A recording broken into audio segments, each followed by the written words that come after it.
Hoje, a igreja, tanto a igreja grande como a igreja pequena, tem algo a ser feito, uma função muito importante, é trazermos palavra de vida, porque só ouvimos palavra de morte. Irmãos, eu estava aqui agora, e tinha uma janela ali que dá para a calçada, uma pessoa relatando: olha, morreu não sei quem, morreu parente, também o outro está ruim. E nesses dias nós precisamos cuidar da nossa alma, cuidar dos nossos sentimentos, dos nossos pensamentos. Nós precisamos ser prósperos na alma.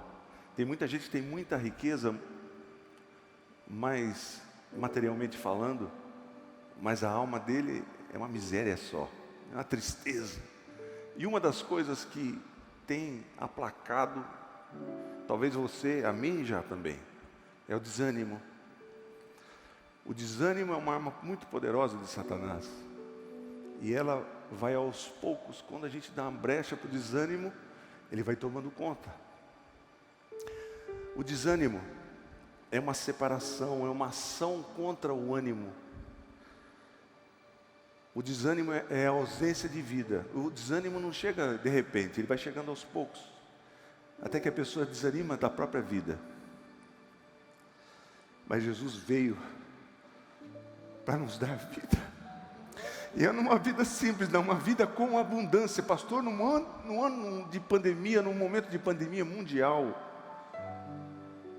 como é que pode existir vida e vida em abundância? É isso que nós vamos compartilhar com vocês aqui. Então o desânimo, nós precisamos ficar atentos ao desânimo. Será que eu estou desanimado? Será que eu estou mais propenso às coisas negativas? Será que eu não tenho mais ânimo para nada?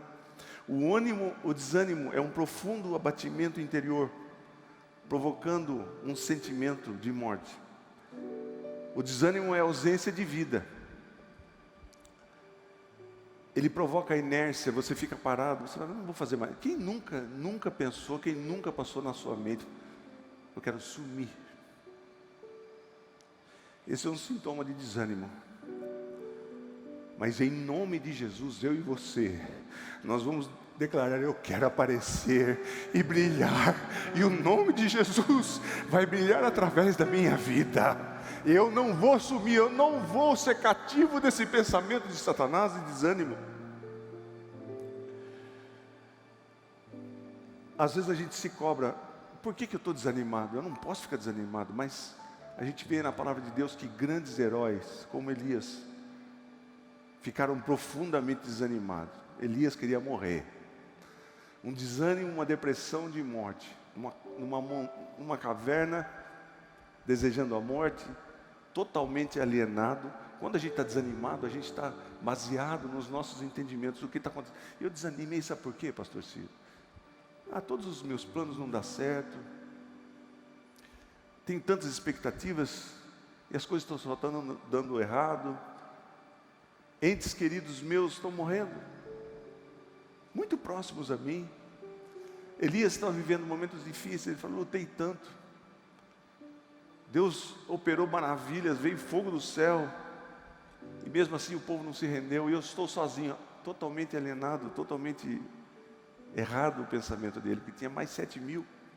E às vezes a gente desanima porque a gente não tem entendimento da palavra de Deus, porque a gente está baseado nos nossos conhecimentos do que a gente está visualizando, das circunstâncias que estão acontecendo ao nosso redor. Você sabe que o povo de Deus também já foi muito desanimado. O povo de Israel, quando a gente fala povo de Deus, nos referindo à palavra de Deus, o povo de Deus é o povo de Israel, mas nós também somos o povo de Deus hoje, porque nós não somos nem gentios, nem somos o povo de Israel, nós somos a igreja do Senhor Jesus Cristo. Esse entendimento que nós temos que ter. Mas Ageu disse, dizendo as causas do desânimo, coisas que podem fazer com que eu e você entremos num ciclo de desânimo que causa a morte. Ageu dizendo assim: vocês têm plantado muito, mas têm colhido pouco. Ageu 1:6. Vocês comem, mas não se fartam. Bebem, mas não se satisfazem. Vestem-se, mas não se aquecem. Aquele que recebe salário, recebe-o para colocá-lo numa bolsa furada. Então, quando as coisas não acontecem, e nós somos guiados pelos nossos pensamentos, o desânimo, ele é implacável.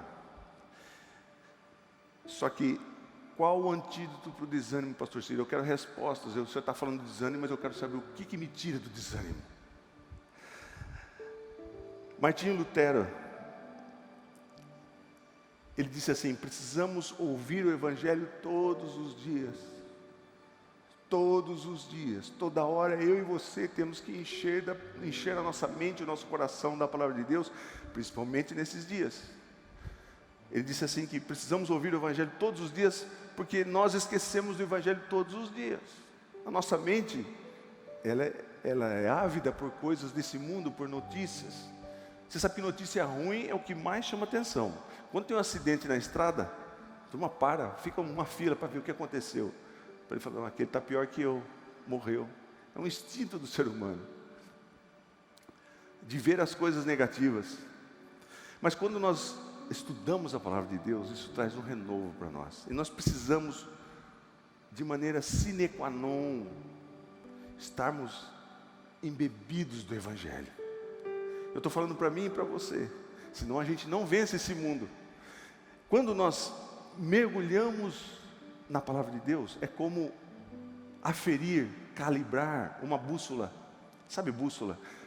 Avião, irmãos, quando ele dirige, ele vai uma distância muito longe, ele é guiado por uma bússola. E nossa vida é uma vida que tem um tempo. Se a bússola do avião tiver 0,2 graus fora, será que ela chega no destino? Ela não chega, porque aquilo vai se aumentando cada vez mais. Quando a gente se separa da palavra de Deus e fica sendo guiado pelos problemas da vida, nós vamos nos separando de Deus. Todos os dias calibrarmos a palavra de Deus. Pai Celestial, o que eu estou descalibrado? O que os meus pensamentos estão descalibrados? Eu quero calibrar, colocar no padrão a minha vida, os meus pensamentos. Eu trabalhei no Freios Vargas, eu trabalhei no controle de qualidade, e lá eles faziam freios, e é muito importante a segurança. Então os equipamentos têm que ser precisos. E a gente eu tinha que deixar os instrumentos de aferição dentro do padrão. Então existia uma caixa de padrão que a gente, quem é mecânico sabe que é parquímetro, e a gente tinha que durante algum período sempre calibrar os micrômetros, relógios apalpadores. Eu fazia isso, que era o meu trabalho. Mas aqueles instrumentos tinham que estar precisos, porque se o instrumento tivesse errado, perdia um dia inteiro e perdia um monte de material. Um dia fizeram uma brincadeira comigo: você aferiu, porque a gente aferia e assinava o nosso nome lá, e se desse errado, a responsabilidade era minha. E fizeram uma brincadeira: perdeu uma linha de produção inteira porque você fez a aferição no equipamento que estava errado. Então assim é a nossa vida. Nós precisamos calibrar e ter a humildade de todo dia buscarmos essa calibração. Marcos, em Tiago, no capítulo 1, versículo 21, diz assim: portanto, livrem-se de toda impureza moral e da maldade que prevalece, e aceitem humildemente. A palavra de Deus é o nosso padrão, querido. Pode falar o que for, pode ser a pessoa que tiver a filosofia que for, nosso padrão tem que ser a palavra de Deus, nem para a esquerda, nem para a direita, nem um grau fora. Pai Celestial, a Tua palavra vai me ensinar hoje o que eu preciso fazer para estar dentro da Tua palavra, e calibrado por Ti, para mim não fazer coisas erradas, e para que eu não entre em desespero, para que eu não entre em desânimo.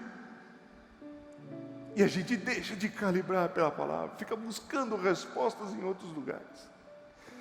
Que seja um anseio meu e seu, sempre calibrarmos o nosso coração com a palavra de Deus, em ter a humildade, e aceitem humildemente a palavra implantada em vocês, a qual é poderosa para salvá-los. Quem crê que a palavra de Deus é poderosa para te salvar? Então a gente tem que estar calibrado nela. Vivemos buscando uma identidade. Todo mundo quer uma identidade. Quem é você, Ciro? Eu sou Ciro, filho do pastor Ciro, da pastora Osaide. Todo mundo quer ser identificado com alguma coisa. Mas nós temos que ter entendimento que a nossa identidade, a minha, a sua identidade, é de um filho. Um filho que foi adotado. Através de Jesus Cristo, eu e você nos tornamos filhos de Deus. Você tem que ter em mente toda hora isso daí. Essa é a minha identidade. Quem é você? Eu sou filho do Deus Altíssimo, que me faz passar por provações como o Covid, como a morte dos meus queridos. Esse é a família que eu pertenço, essa família que eu pertenço. Um filho adotado por um pai amoroso, não um pai vingativo. Você sabe, irmãos, já parou para pensar na longanimidade de Deus? Jesus não recolheu a igreja ainda porque Ele está sendo longânimo, esperando talvez você que esteja nos assistindo aí, que você se arrependa e diga: eu vou parar de ir pela minha mente, eu quero calibrar o meu coração, eu quero calibrar a minha vida com a palavra de Deus.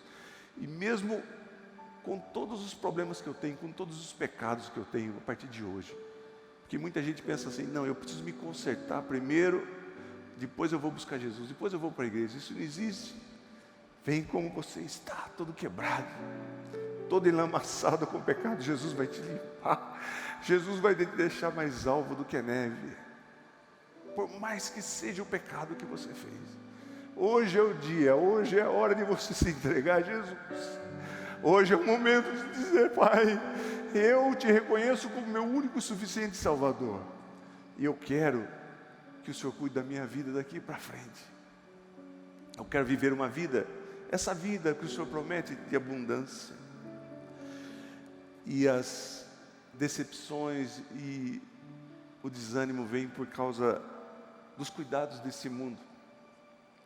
Nós queremos a todo poder que a gente tem, toda a força que a gente tem de controlar as coisas.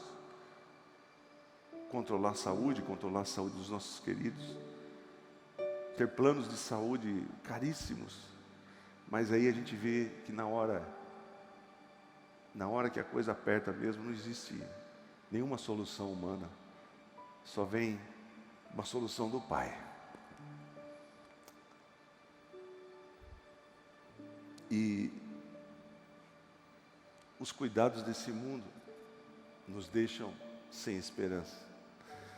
Jesus falou sobre a parábola da semeadura, lá em Marcos, no capítulo 4, a partir do versículo 2 diz assim: e lhes ensinava muitas coisas por parábolas, dizendo em seu ensino: ouçam, o semeador saiu a semear.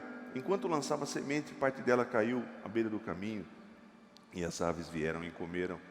Parte dela caiu em terreno pedregoso, onde não havia muita terra, e logo brotou, porque a terra não era profunda.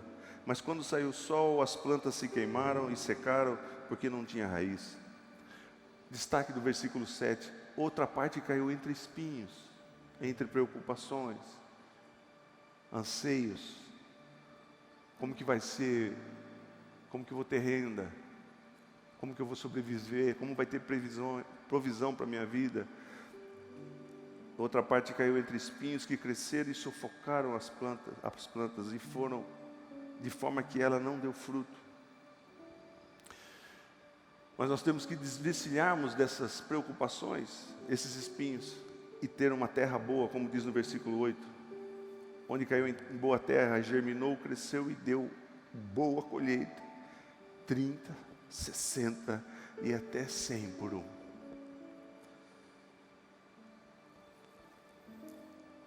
Primeiro Tessalonicenses capítulo 5, do versículo 8, onde diz assim: não, porém, que somos do dia, sejamos sóbrios, vestidos da couraça da fé, Todos os dias vestimos a couraça da fé. Você vai levantar, você vai enfrentar esse mundo. Eu estive fora do país esses dias e um caos. Todo lugar do mundo, mesma coisa, preocupação. Põe a máscara, rápido! E mesmo assim não está tendo solução. E nós encontramos uma solução e uma segurança perfeita em Jesus. Nós, porém, que somos do dia, sejamos sóbrios, vestidos da couraça de fé e do amor e do capacete da esperança. O desânimo, quem está desanimado não tem esperança nenhuma. E a esperança é fundamental. Desde que você foi tecido no ventre da sua mãe, você tem uma expectativa, você tem uma esperança. O bebê tem a expectativa de mamar na mãe. E nossa vida toda, até quando você não tiver expectativa nenhuma, você já morreu. Então a gente sempre tem. E qual a nossa expectativa? Principal é de morar para sempre com Jesus.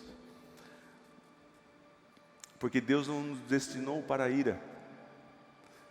Esse é um dos versículos que nós cremos que a igreja não vai passar pela tribulação. Quando você ouvir alguém dizer, a igreja vai passar pela tribulação, eu creio, eu não gosto de polemizar. Pastor, então uma coisa vai apertar mais ainda, então nós vamos passar por tudo isso? Paulo está dizendo aqui, porque Deus o destino nosso não é a ira de Deus. Nós não vamos sofrer a ira de Deus, como igreja. Mas para recebermos a salvação por meio do nosso Senhor Jesus Cristo. Ele morreu por nós, para que quer estejamos acordados, quer dormindo, vivamos unidos a Ele. Por isso, vamos falar um para o outro. Por isso, exortem e edifiquem-se, dizendo um para o outro, vamos junto. Vamos na força do nosso Senhor Jesus Cristo, nós vamos vencer essa batalha. Exortem uns aos outros, não dizendo a conversa, sabe, eu acho que tal fulano vai falecer. Nós acabamos de saber a notícia de um jovem que pertence a uma das nossas congregações, que era diácono, é diácono, né? Faleceu. E a gente fica espantado. Mas a gente sabe que essa vida aqui é passageira. Mas a gente tem que continuar exortando, falando, não, Deus tem um propósito na sua vida. Enquanto Deus não realizar tudo que Ele tem na sua vida, você não vai partir daqui. Deus quer que você produza frutos e frutos com abundância. Você vai falar do amor de Jesus para muita gente ainda. Muita gente desesperada que perdeu um parente. Você vai falar, olha, eu sei de um Deus que traz vida. Eu posso orar por você, vou orar por você aqui agora. E aonde estiver o seu parente, onde estiver a pessoa doente, Deus vai realizar um milagre. E Deus vai fazer maravilhas através da sua vida. Exortem um ao outro. Edifiquem-se uns aos outros, como de fato vocês estão fazendo. Paulo falando a Tessalônica, que eles estavam fazendo isso. Não entrar no esquema do mundo, está tudo errado. Não, eu sei de um Deus que nunca vai falhar. Eu creio num Deus que muda a história. Eu creio num Deus que sustenta. Eu creio num Deus que traz saúde. Eu creio num Deus que ressuscita os mortos. Eu creio num Deus que tem todo o poder que foi dado nos céus e na terra e debaixo da terra. Esse é o Deus que nós servimos. É muito difícil viver sem esperança. João no capítulo 6, versículo 68, Pedro disse assim, Senhor, para onde que a gente vai, se só Tu tens palavra de vida eterna? É essa palavra de vida eterna que nós temos que reverberar, porque é muito difícil viver sem esperança. Os soldados, irmãos, que vão para a guerra, e os que voltam vivos da guerra, são os que têm esperança, são os que têm expectativa, e nós vamos voltar dessa guerra vivos em nome de Jesus. Deus tem sustentado você até agora aqui? Quem já teve Covid aqui e foi curado? Glória a Deus, nós somos vitoriosos. Olha, irmãos, gente de idade aqui, ó. Quem passou por isso sabe. Gente jovem de 30 anos está morrendo, a gente não entende. Deus me poupou, Deus poupou você, porque Ele tem um propósito. Porque Ele tem grandes coisas para fazer através da sua vida. Então os soldados que retornam da guerra são aqueles que têm esperança, que não desanimaram. Mas hoje é dia de ceia, hoje é dia de nós lembrarmos do sacrifício de Jesus, e a gente sempre lembra de Jesus no Calvário, mas a gente também lembra que Jesus ressuscitou. Qual a diferença? O que impacta na sua vida a ressurreição de Jesus? Quando você chega, como eu já tive, perto de um túmulo de alguém, um caixão de alguém, próximo a você, da sua família, meu pai, sua mãe, qual o sentimento que você tem? Acabou? Mas qual o sentimento que você tem de estar perto do túmulo de Jesus que está aberto e que ele não está mais lá, que ele está ressurreto? Qual o entendimento que você tem sobre a ressurreição de Jesus? O que significa, o que impacta em você? Nós pensamos, Jesus ressuscitou. O fato de Jesus ter ressuscitado, é por isso que nós estamos aqui celebrando a vitória de Jesus. Jesus morreu, e no inferno foi uma festa, mas depois de 3 dias Jesus ressuscitou, e eles não entenderam nada.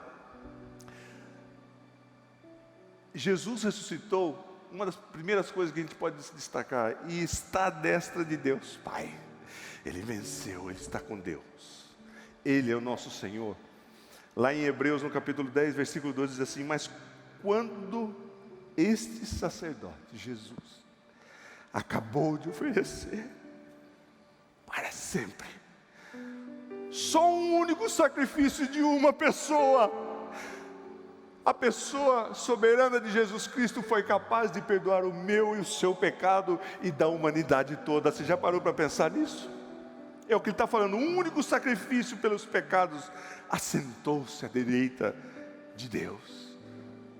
Jesus ressuscitou, Ele está à direita de Deus Pai. Segundo fato da ressurreição de Jesus que impacta a nossa vida, somos perdoados e nele temos segurança eterna. Qual a dimensão disso? Seguros eternamente. Efésios capítulo 1, versículo 13 ao 14. Nele, quando vocês ouviram e creram na palavra da verdade, o evangelho que os salvou, vocês foram selados pelo Espírito Santo da promessa, que é a garantia da nossa herança, até a redenção daqueles que pertencem a Deus, para o louvor da sua glória.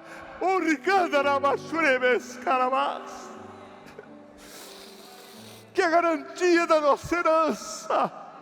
Você tem uma herança, meu querido, eu tenho uma herança eterna. Não desanime, não perca essa herança, até a redenção daqueles que pertencem a Deus, para o louvor da sua glória. Outro fato que impacta eu e você, a ressurreição de Jesus Cristo, é que seremos ressuscitados. Quem morreu, quem é próximo a você, quem você fala acabou, não, todos nós vamos ser ressuscitados. Já parou para pensar nisso? Jesus ressuscitou e nós também seremos ressuscitados. 1 Coríntios capítulo 15, 42 ao 45 diz assim: assim será com a ressurreição dos mortos. O corpo que é semeado, o corpo que é enterrado é perecível, mas ressuscita imperecível. Nosso corpo, irmão, isso aqui é uma massa de barro podre, que se a gente morrer, ninguém aguenta ficar muito tempo perto da gente. E as pessoas valorizam tanto o seu corpo, né, que é perecível. Mas a palavra de Deus está dizendo que vai ser imperecível, nunca mais vai acabar. Será que isso é motivo para você ficar com esperança? É semeado em desonra, mas ressuscita em glória. É semeado em fraqueza, mas ressuscita em poder. É semeado um corpo natural, ressuscita um corpo espiritual. E Jesus provou isso, Jesus fez questão. Jesus ficou muitos dias depois de ressurreto. Toca em mim, eu quero comer com vocês, eu vou atravessar essa parede, faço questão que vocês toquem em mim, para provar que nós vamos ter também um corpo ressurreto. Tem gente que se preocupa, como é que está meu corpo, como é que está... Lá não vai ter mais preocupação com isso, você vai estar sempre irrepreensível. É motivo para ter esperança? É motivo para ter esperança? Você tem que renovar o seu espírito. Eu tenho motivos para ter esperança. Eu não posso alimentar mais o desespero, eu não posso mais alimentar o desânimo. Eu preciso ser animado todo dia e começar a ler a palavra de Deus. Uau, é isso que me espera. Então eu tenho ânimo.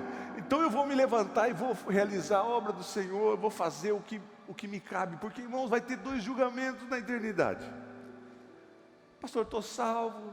Está beleza, estou salvo. Só que a salvação continua. Mas se você não fez nada aqui, vai ter um julgamento. Quem é aqueles lá? Aqueles lá é o que foram salvos, está tudo certo, vai viver a eternidade. Mas tem esses daqui que trabalharam na seara, que foram ceifeiros.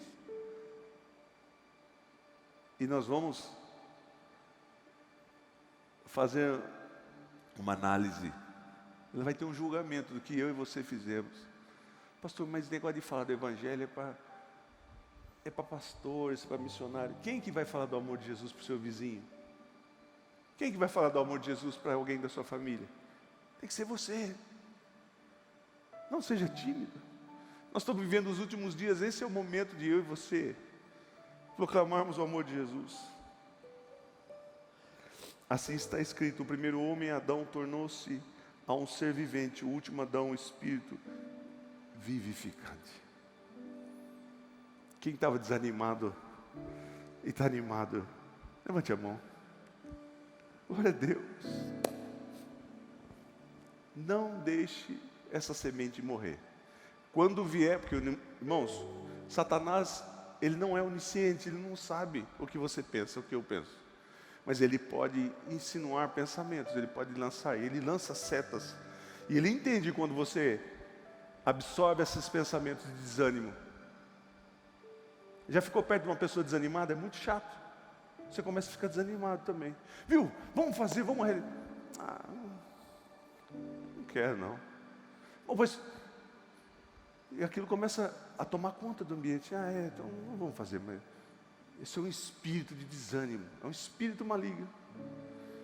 Mas em nome de Jesus eu declaro na sua vida espírito de ânimo, espírito de força, espírito de vontade de viver, espírito de realizar a obra do Senhor enquanto há tempo.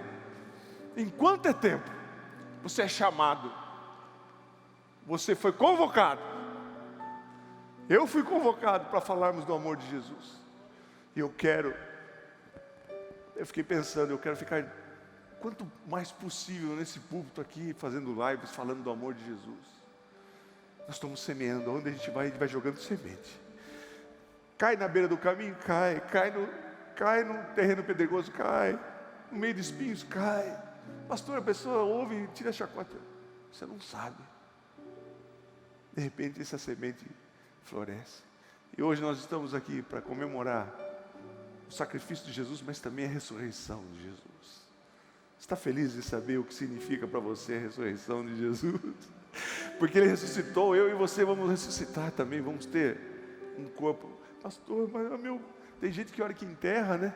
Tem gente que abriu o caixão, às vezes tratou mal a pessoa a vida inteira, mas chega ali e dá aquela cena. Não, você não pode ir, você não vai. Acabou. Aquilo ali é inerte, aquilo ali não serve para nada. Mas a realidade de quem vive com pensamentos guiados pela palavra de Deus é que nós não vamos, o nosso final não é isso aqui, o nosso final é na eternidade. E você vai ter essa fé no seu coração cada dia mais, em nome de Jesus. Nós vamos entender e vamos começar a viver através das coisas espirituais, com entendimentos espirituais, para que haja vida na sua casa e na sua família.